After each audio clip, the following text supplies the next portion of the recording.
कौवा और कौवी की कहानी। नगर के पास बरगद के पेड़ पर एक घोंसला था जिसमें वर्षों से कौवा और कौवी का एक जोड़ा रहा करता था। दोनों वहां सुखमय जीवन व्यतीत कर रहे थे। दिन भर भोजन की तलाश में वे बाहर रहते और शाम ढलने पर घोंसले में लौटकर आराम करते थे। एक दिन एक काला सांप भटकते हुए उस बरगद के पेड़ के पास आ गया। पेड़ के तने में एक बड़ा खोल देख वह वहीं निवास करने लगा। कौवा कौवी इस बात से अनजान थे। उनकी दिनचर्या यूं ही चलती रही।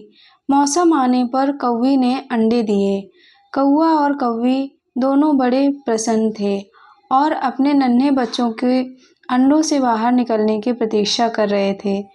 लेकिन एक दिन जब वे दोनों भोजन की तलाश में निकले तो अवसर पाकर पेड़ की खोल में रहने वाले सांप ने ऊपर जाकर उनके अंडों को खा लिया और चुपचाप अपनी खोल में आकर सो गया। कौवा कौवी ने लौटने पर जब अंडों को घोंसलों में नहीं देखा तो बहुत दुखी हुए। उसके बाद से जब भी कौवी अंडे देती, सांप उन्हें खाकर अपनी भूख मिटा लेता। कौवा कौवी रोते रह जाते।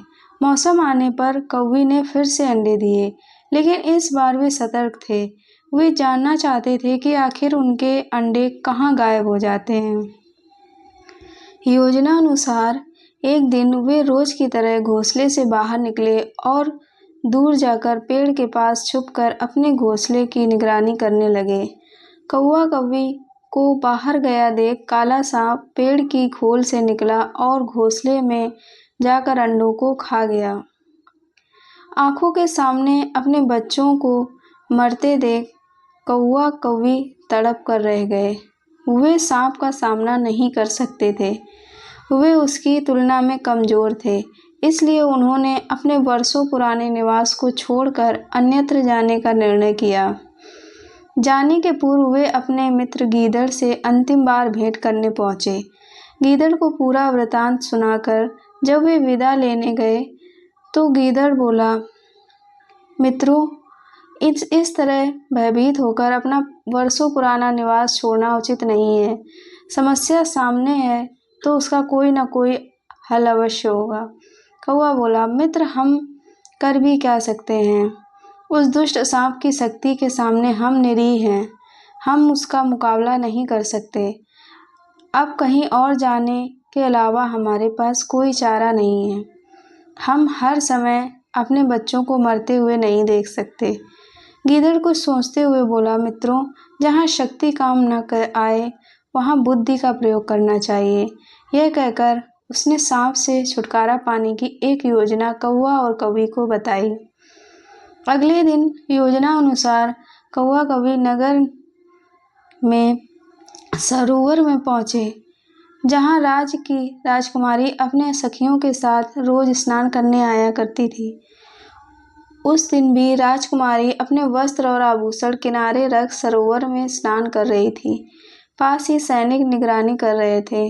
अवसर पाकर कौवे ने राजकुमारी का हीरों का हार अपनी चोंच में दबाया और कांव कांव करता हुआ राजकुमारी और सैनिकों के को दिखाते हुए ले उड़ा। कौवे को अपना हार ले जाते राजकुमारी चिल्लाने लगी। सैनिक कौवे के पीछे भागे। वे कौवे के पीछे पीछे बरगद के पेड़ पर पहुंच गए। कौवा यही चाहता था। राजकुमारी का हार पेड़ के खोल में गिराकर वह उड़ गया। सैनिकों ने यह देखा तो हार निकालने पेड़ की खोल के पास पहुंचे। हार निकालने में उन्होंने खोल में एक डंडा डाला। उस समय सांप खोल में ही आराम कर रहा था। डंडे के स्पर्श पर वह फन फैलाए बाहर निकला। सांप को देख सैनिक हरकत में आ गए और उसे तलवार और भाले से मार डाला। सांप के मरने के बाद कौवा और कौवी खुशी खुशी अपने घोंसले में रहने लगे। उस वर्ष जब कौवी ने अंडे दिए तो वे सुरक्षित रहे। इस कहानी से हमें यह सीख मिलती है कि जहाँ शारीरिक शक्ति काम ना आए वहाँ बुद्धि से काम लेना चाहिए। बुद्धि से बड़ा काम किया जा सकता है और किसी भी संकट का हल निकाला जा सकता है।